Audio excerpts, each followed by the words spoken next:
What's going on, ladies and gentlemen? Welcome back to the Fringe. As an Albertan and as a proud Albertan, one thing I've always never taken for granted is the fact that I live so close to the Rocky Mountains and such fantastic national parks that are in Canada. Now, the greatest thing about the national parks is you get to go and not only visit towns like Banff, Canmore, Lake Louise that are around the area, even the gorgeous drive from Calgary through to British Columbia all the way to the coast is definitely something I would recommend every Canadian partake at one point in their lives if they've never been out to the Rocky Mountains. However, one thing this family definitely debates anytime we go across into those national parks is, of course, the cost for entry, the cost in order to just park your vehicle and get around the area and take in a day in the Rocky Mountains. If you're unaware of how that works, well, anytime you go to Banff National Park or anywhere within the Rocky Mountains, you are actually required to pay entry into those parks in order for Parks Canada to upkeep those areas and, of course, use tax dollars to fund rescue services, rangers, you name it, infrastructure, things that are needed in there. Well, Justin Trudeau has come out saying, listen, people are paying a little too much to get into those parks, so we're going to cut them a break. We're going to allow free entry into the parks. If you're not Canadian. That's right. Another lovely waste of Canadian taxpayers' dollars as Justin Trudeau announces that Parks Canada is going to give free entry to immigrants while Canadians still pay full price. Of course, this is vote pandering once again at its finest. The thing is that free entry doesn't mean that it's just, well, we're not going to take that money anymore and we're out that money. Of course not. This is money that ends up coming out of costs. They're reimbursed for every one of these entries. That's why they keep track of them.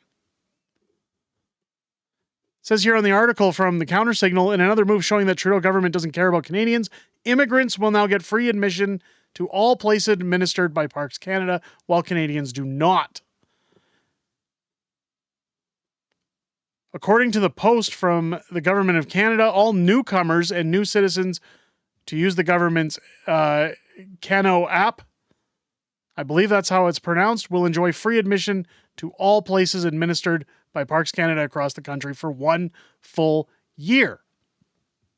This includes all national parks, historic sites, and marine conservation areas operated by Parks Canada, which constitutes 38 national parks, 10 national park reserves, and 1 urban national park, the 171 national historic sites administered by Parks Canada, and 5 national marine conservation areas, but only if you're a recent immigrant. Canadians, on the other hand, will have to pay a fee of over $30 per adult and $80 per family group for most single location passes. Again, anytime I want to take the family into Banff or somewhere along the Rocky Mountain areas, you can get into Canmore without having to pay, but that drives people in Canmore nuts.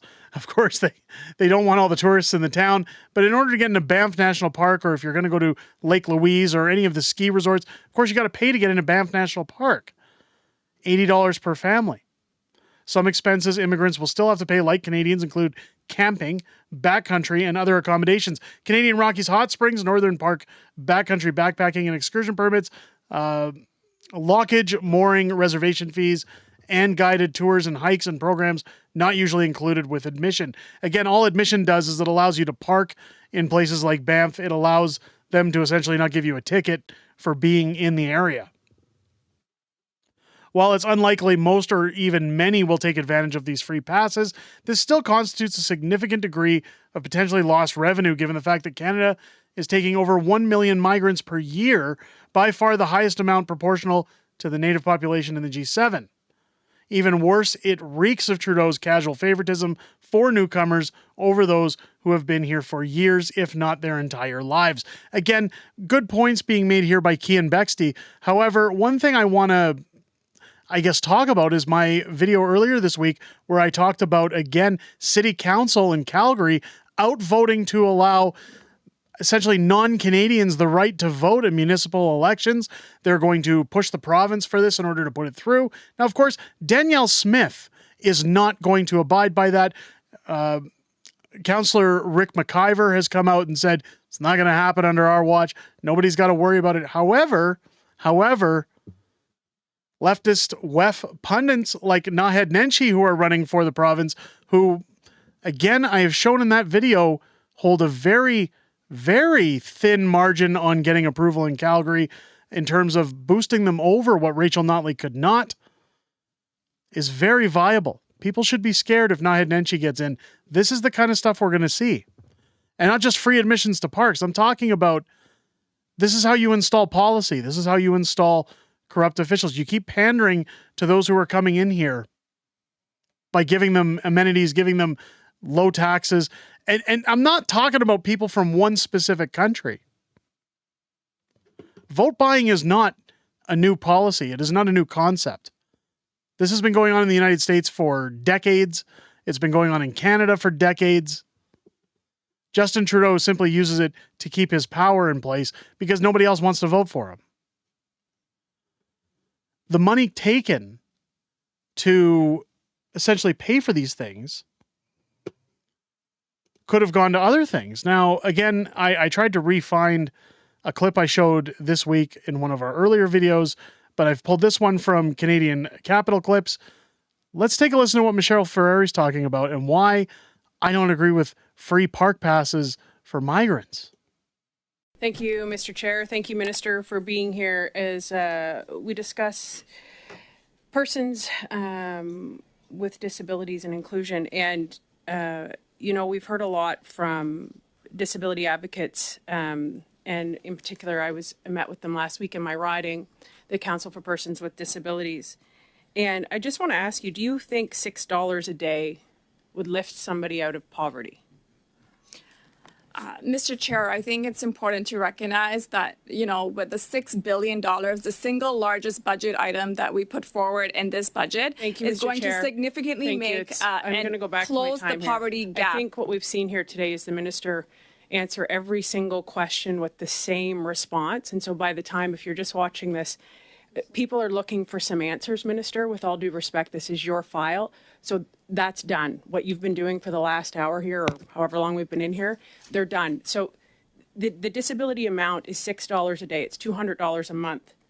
And when the former minister, Honourable Ms. Qualtrough, was here, she said, and I quote, she testified in this committee about C-22. She said, on October 31st, 2022, it will really lift a significant number of people out of poverty big time. Now, we all know that liberal statements like that are false. They're not real. It's not even a part of reality when we look at what's grounded reality in the world. However, the result of what happens there is damning for our future, especially when we look at what is discussed here afterwards. That's just heart-wrenching. What he wrote, Mr. Chair, if I can. I don't want to die, but I don't want to be homeless more than I don't want to die. Jeez. This isn't a choice. They don't want to. This isn't, they're terminally ill. They have no money. They have no housing. They have no food. Do you agree with that as the Minister for Inclusion and Diversity? Mr. Chair, since I remember I got elected in 20. I'm not even going to replay the robotic answers coming from Kamal Khera, sorry. It's disgusting. The government would rather pander to people coming to this country to say, hey, we're going to give you all these freebies. We're going to give you all these exemptions. We're going to put you up in hotels while you seek asylum to the tunes of hundreds of millions of dollars, while those who are disabled are going to apply for MAID because they would rather be unalived than be homeless because of the piss poor amounts that we give to those who are in need of saving. This is by far the most ridiculous thing I have seen the government. Well, I don't want to say the most ridiculous. I'm sure there's something that tops this. One of the most ridiculous things I've seen the government offer up in order of spending taxpayer dollars in recent history. Next to heat pumps. See, there's always something worse. But let me know what you guys think. Are you on board with this? Do you think this is great that everybody's getting a break? Unless, of course, you've been here your whole life, and in which case you keep paying your carbon taxes. You keep paying for everything. Not that anybody could afford to go to the Canada National Parks anyways, because they can't afford the fuel or to move their vehicles or to put food in their fridge in order to go. But let me know your guys' thoughts down below. If it's your first time here, I hope this video has earned your subscription. Make sure you're hitting that button. Turn on your bell for notifications. Join me live every Friday here on the channel at 8 p.m. Central, 6 p.m. Pacific for Friday Night Fringe, where we go over things like this, and we also have a little bit of back and forth with the community. I always look forward to seeing you guys inside of those streams. It's always a great time to hear what you guys have to say outside of making these videos. And again, I look forward to seeing each and every one of you there. I hope you guys enjoy the rest of your day and enjoyed this video. I'll catch you on the next one.